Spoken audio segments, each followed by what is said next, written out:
Gue awalnya nggak terima banget, kenapa sih gue udah usaha tapi daftar jurusan paling simple kayak IT aja tuh kagak masuk gitu. Ya gue mengibaratkan IT itu simple gitu loh, karena menurut gue nih waktu di jurusan IPA di Saintek itu kedokteran tuh always number first gitu untuk peringkat pertama PTN paling dicari gitu ya. Tapi ternyata di tahun gue waktu lulus dan mau masuk kuliah itu, pas gue SBMPTN itu, ternyata teknik informatika tuh nomor 1 gitu. Jadi gue masih menganggap kalau jurusan IT itu adalah jurusan yang paling simple gitu loh. Kenapa sih jurusan paling simple kayak IT aja tuh gue kan nggak masuk gitu? Apa gue segoblok itu ya sampai gue tuh nggak masuk PTN yang ada jurusan IT-nya gitu? Malah justru temen gue yang nggak niat masuk univ negeri malah masuk coy. Nah gimana gue nggak tambah sakit hati ya kan?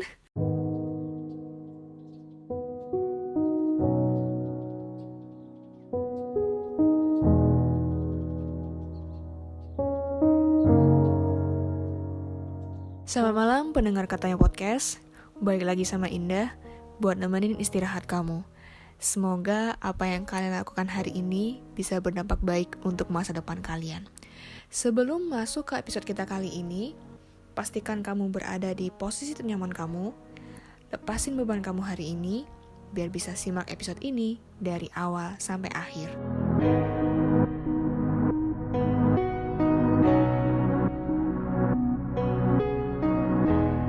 Gue udah lama banget pengen bahas topik ini, cuma karena laptop kemarin-kemarin tuh masih dipakai hal yang lain dan guenya belum bisa bagi waktu, ya jadinya gue baru bisa bahas seputar dalam tanda kutip fenomena yang terjadi di tiap tahun ya. Gue baca di salah satu fanpage Facebooknya, gue masih main Facebook nih guys ya, yang dimana fanpage-nya ini nge-screenshot tweet atau topik yang menarik di Twitter. Seenggaknya gue yang nggak mau lagi buka akun Twitter, jadi ya gue tau lah apa yang sedang terjadi di dunia burung biru itu.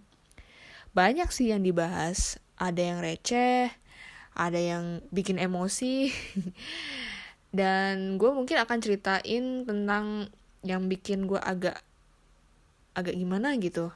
Nah, salah satunya ini tentang kejadian gagal masuk universitas negeri. Nah, ada seorang penulis nih yang dimana dia ini terkenal banget di jagat dunia maya. Novelnya tuh laris manis, tapi pas gue baca ya novelnya tuh nggak masuk di gue, kayak aduh apaan sih ini novel gitu, kok bisa jadi bestseller gitu. Nah gue nggak akan mention siapa namanya, tapi mungkin dari kalian kebanyakan udah pada tahu kalau gue tuh nggak srek sama penulisnya ini gitu. Jadi dia tuh kan buat tweet gitu kan tentang definisi gagal. Ya gue akan jelasin intinya aja dari beberapa tweet yang dia lontarkan di akun Twitternya. Jadi tweet yang pertama itu dia cerita kalau dia tuh pernah gagal masuk UI dan Undip. UI itu Universitas Indonesia dan Undip itu Universitas Diponegoro. Terus ketika dia ngeluncurin novel yang bestseller, yang tadi gue bilang novelnya gak masuk di gue, dia itu diundang jadi pembicara di universitas yang pernah nolak dia.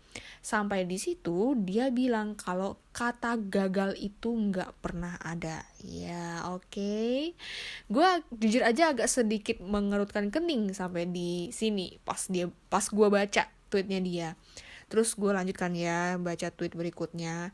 Tweet kedua, dia bilang makasih ke universitas yang udah nolak dia karena penolakan itu dia punya novel bestseller, terus habis itu podcast nomor 1 di Indonesia, dan OTW punya kantor sendiri. Selanjutnya dia pamer soal jadi pembicara seminar dan berkata kalau gue udah tahu dari awal, harusnya gue gak perlu capek-capek dong usaha buat dapetin universitas negeri. Oke, gue sampai sini udah mulai apaan sih nih orang gitu. Ya, tapi gue tetap lanjut buat baca screenshot selanjutnya. Selanjutnya mbaknya ini bilang kalau UI itu minta nerbitin buku karya dia langsung di UI. Terus dia juga bilang, kenapa sih kok suka pada bercanda gini gitu. Lalu ada yang bales kalau hal tersebut itu pamer berkedok ditolak PTN. Habis itu dibales nih sama mbaknya, mumpung bisa pamer ya jadi pamer aja, soalnya zaman dulu nggak ada yang bisa dipamerin. Terus dia nge-tweet lagi kalau dia lagi persiapan kantor barunya sambil ngepost foto kantornya yang lagi OTW. Di chat gitu ada kaleng-kaleng chat di situ.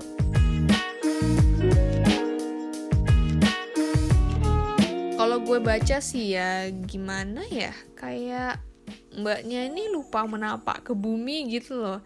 Jadi gue ngebayangin dia pas nge-tweet ini, ya gue ngebayangin ya, imajinasi gue udah kemana-mana nih, kayak pas dia nge-tweet kayak gini tuh dia lagi terbang bebas ke angkasa sampai dia tuh lupa menapak ke bumi gitu. Jadi ketika dia udah melebarkan sayapnya ke angkasa, dia ngelihat orang-orang yang ada di bawah yang lagi kecil-kecil gitu kan ya. Terus habis itu dia ngerasa bisa bebas terbang ke angkasa dan ngerasa besar. Terus dia tuh juga nggak sadar kalau misalkan orang-orang di bawah tuh juga ngelihat dia di angkasa tuh juga kecil gitu. Beberapa orang sih mungkin bilangnya itu motivasi. Jadi banyak orang sih yang bilang itu motivasi. Ya itu sih menurut kebanyakan orang dan mbaknya sendiri. Walaupun pas gue baca bahasanya tuh agak cringe gimana gitu dan sengak gitu loh. Tahu sengak nggak sih? Gue juga susah nih kalau ngejelasin sengak itu apa gitu. Tapi mudah-mudahan kalian ngerti ya arti kata sengak itu ya. Itu mungkin penyampaian versinya memang seperti itu dari dulu. Tapi kalau gue sendiri ya kurang masuk sih kalau itu dikategorikan sebagai motivasi gitu. Sorry nih ya, sorry banget nih gitu. Kalau kalian tahu orangnya, sorry banget kalau kalian ngefans, kalau kalian tuh adalah salah satu fans dari dia gitu. Sorry nih. Oke, kita skip masalah mbaknya yang lupa menapak ke bumi dan semoga mbaknya ingat kalau dia tuh harus napak ke bumi dan jangan kelamaan melayang di angkasa. Gue akan bahas soal kenapa sih kebanyakan orang obsesi masuk PTN gitu. Oke, gue akan cerita ya. Menurut versi gue dan pengalaman gue itu adalah orang yang pernah obses banget buat masuk PTN. Nggak tanggung-tanggung coy, maunya tuh PTN kedokteran. Padahal otak gue tuh ogah banget nerima rumus fisika dan kimia. Ya karena itu juga gue bela-belain masuk jurusan IPA biar bisa daftar PTN kedokteran. Nah, mulai dari SNMPTN sampai SBMPTN tuh gue coba.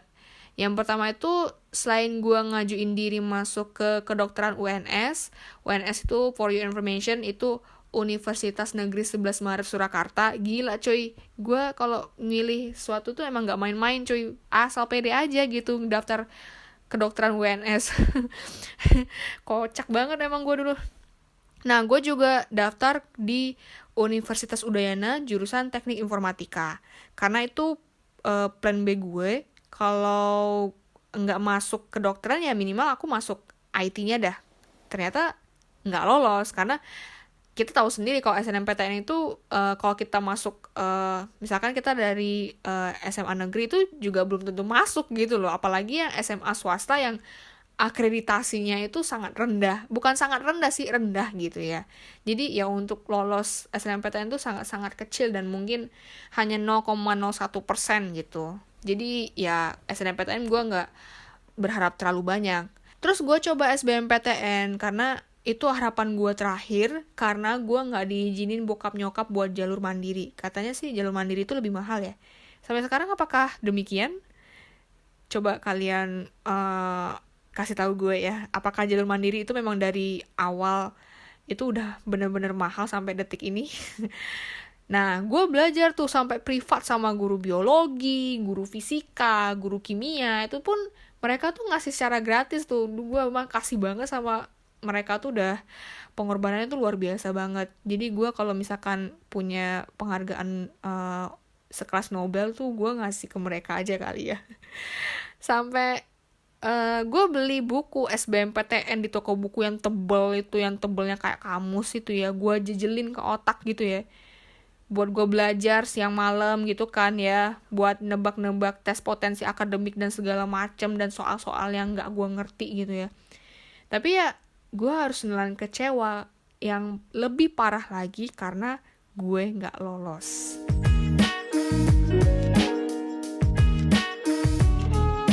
awalnya nggak terima banget. Kenapa sih gue udah usaha tapi daftar jurusan paling simple kayak IT aja tuh kagak masuk gitu. Ya gue mengibaratkan IT itu simple gitu loh, karena menurut gue nih waktu di jurusan IPA di Saintek itu kedokteran tuh always number first gitu, untuk peringkat pertama PTN paling dicari gitu ya. Tapi ternyata di tahun gue waktu lulus dan mau masuk kuliah itu, pas gue SBMPTN itu, ternyata teknik informatika tuh nomor 1 gitu. Jadi gue masih menganggap kalau jurusan IT itu adalah jurusan yang paling simple gitu loh. Kenapa sih jurusan paling simple kayak IT aja tuh gue kagak masuk gitu? Apa gue segoblok itu ya sampai gue tuh gak masuk PTN yang ada jurusan IT-nya gitu. Malah justru temen gue yang gak niat masuk univ negeri malah masuk coy. Nah gimana gue gak tambah sakit hati, ya kan? Siapa di sini yang temen-temennya mungkin kalian belajar sama temen kalian, terus habis itu kalian yang udah ambisi banget nih buat masuk PTN, terus ternyata teman kalian yang gak ambisi malah dapat PTN. Ayo kita kumpul, kita tertawakan nasib kita ya. Setelah gue mencoba berpikir selama 5 tahun ini, 5 tahun ya, gue udah lulus hampir setahun yang lalu, jadi gue totalin 5 tahun. Setelah dipikir-pikir ya, enak juga ya ditolak sama universitas negeri. Loh, kok bisa enak dah? Nah, ngelihat banyak screenshot tweet bertebaran di IG yang bernada kecewa parah karena ditolak UTBK.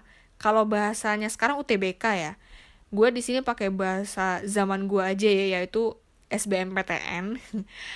Udah belajar sampai larut malam, terus doanya dikencengin sampai sujud itu doa, di sepertiga malam juga doa, sampai nulis tweet atau display name, semangat UI, bismillah UGM, sukses UTBK Undip dan lain sebagainya sebagai motivasi kita. Mungkin ada yang sampai buat ini kali, kayak pengikat kepala gitu, semangat UI, semangat ITB, apalagi lah pokoknya menuliskan nama universitas yang diambisikan banget gitu. Gue lupa sih apa gue pernah nulis di Twitter kayak gitu apa enggak. Yang jelas gue juga pernah di posisi obses banget buat dapet PTN. Karena bagi gue waktu itu kayaknya keren gitu ya masuk PTN. Kayak ningkatin derajat lo di mata teman-teman lo kalau lo masuk PTN gitu. Ini lo gue masuk PTN cuy, kedokteran cuy, keren kan cuy, gitu kan ya. Apalagi nilai plusnya itu lo bisa masuk kedokteran negeri kan, kayak wah gimana gitu kan.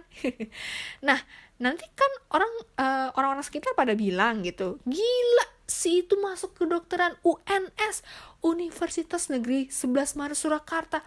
Gue tau banget sih dia itu belajar buku tebel-tebel gitu 5 hari kagak tidur biar bisa masuk PTN. Gitu ya orang-orang bilang. Gue imajinasinya udah kayak gitu tuh. Kan kece gitu ya. Kalau gue saat itu gue masih pikiran anak SMA sih. Ya keren banget gitu ya.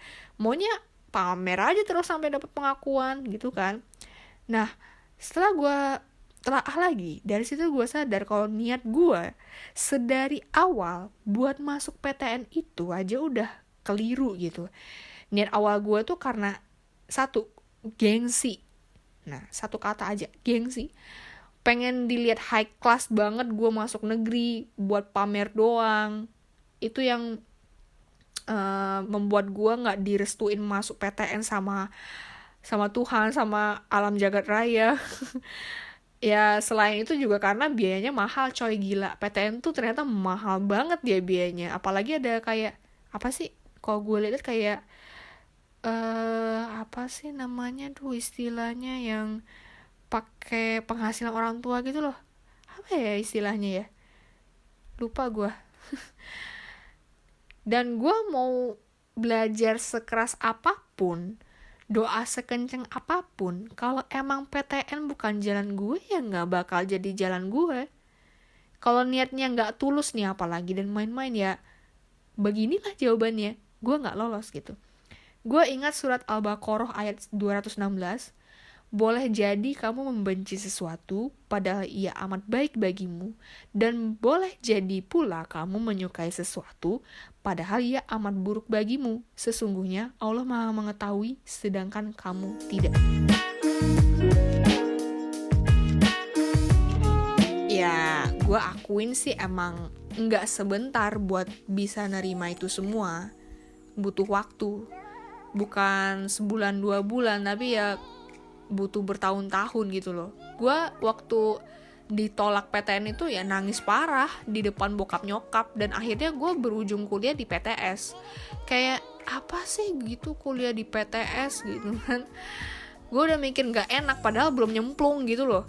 Dan ternyata gue malah bersyukur kuliah di PTS karena gue ya juga dapet ilmu, terus dapat teman-teman juga. Ya pokoknya gak seburuk yang gue pikir di awal gitu. Padahal ya akhirnya kita bakal mengenal dunia itu emang gak sepenuhnya menyenangkan. Masuk ke dunia kerja sekarang itu butuhnya yang bisa critical thinking, kreatif, dan aktif. Gak peduli lo mau lulusan dari mana, udah. Bos gue udah bilang gitu, kita tuh gak butuh orang yang pintar, kita tuh butuh orang yang mau belajar gitu loh katanya. Gue juga butuh waktu 5 tahun buat sadar kalau PTN ya bukan sesuatu yang high banget lah, yang bukan kayak misalkan PTN itu ya bukan suatu hal yang bisa menyelamatkan masa depan lo gitu loh. Gak tentu mau PTN lo sebagus apa kalau lo awut-awutan, lo urakan, sama aja bohong gitu kan. Yang bisa ningkatin kualitas diri lo ya pembawaan diri lo, cara lo bersikap kayak gimana, ya kan. Ditolak PTN ya bukan akhir segalanya sih.